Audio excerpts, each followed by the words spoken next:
Kent's return to form in this season's Friends Life T20 hit the buffers as they lost to high-flying Surrey at the Kia Oval, going down by 5 wickets with 5 balls remaining, thanks to their former player Azhar Mahmood.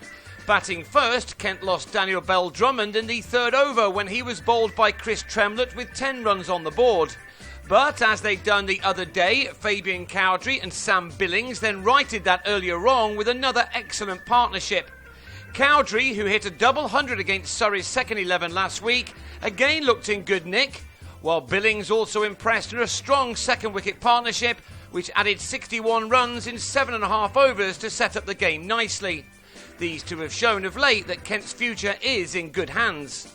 Billings fell to the last ball of the 10th over when he struck Gareth Batty to John Lewis at long off to leave with his side on 71 for 2 at the halfway stage of their innings. Cowdrey looks a fine prospect indeed, and in his 4th match in this competition, he struck his first 50, which was made off 45 balls, with this being his 6th 4. Alas, he was out to his next delivery before Batty, delivering a fine spell with his 4 overs costing only 14 runs, which also included a second wicket, with Alex Blake being held by Jason Roy in the covers at 98 for 4 in the 16th.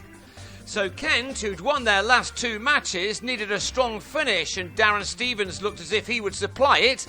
He struck Mahmood for 1-6 in the 18th over, before he and Ben Harmison attacked the former Kent all-rounder in the last.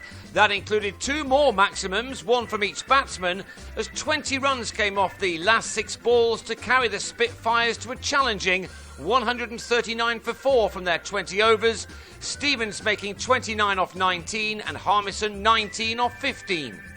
Roy and Stephen Davis then gave Surrey an excellent start to their reply, with boundaries coming thick and fast for the informed team, who were looking likely for a place in the last 8 this season. 9 fours were struck in the opening 5 overs as this pair looked to make light work of their target. They quickly put on 47 in those 5 overs to leave just 93 to get from the remaining 15, with all of their wickets intact. But then they collapsed to give Kent hope of recording a 3rd successive win.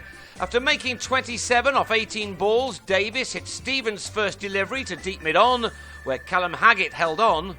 Then Solanke was bowled for a second ball duck, as the experienced all-rounder Stevens began his spell in a superb fashion.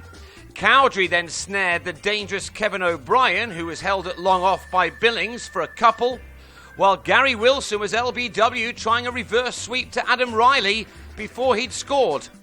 And when Roy also fell to Riley, caught by Harmison, Surrey had lost 5 wickets for 14 runs in 4 overs to leave them on 61 for 5 at the start of the 10th.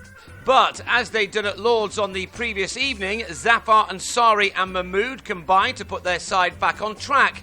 Between them, they knocked off boundaries to take the runs required down to 51 off the last 6 overs. A tense finish in front of another very good crowd looked on the cards. Mahmood, who spent 5 seasons at Canterbury, then picked up the pace, taking 10 runs off Riley's last over, before he put Cowdrey over the ropes at the start of the 16th, one which went for another 10. The tension grew as this pair took that target to 19 off the last 2 overs. 2 balls from Matt Coles then did for Kent. A 4 was immediately followed by another Mahmood maximum, and 17 was smashed off the penultimate over to leave only 2 to get off the last one, something that took Surrey just a delivery to get. So Surrey were the winners thanks to Mahmood's brilliant unbeaten 47, which occupied only 31 deliveries, while the young Ansari ended with 30 off 36, as this pair put on 79 in 10 overs to take their side home by 5 wickets with 5 balls to spare. Up next for the Spitfires, are Holders Hampshire at home on Monday.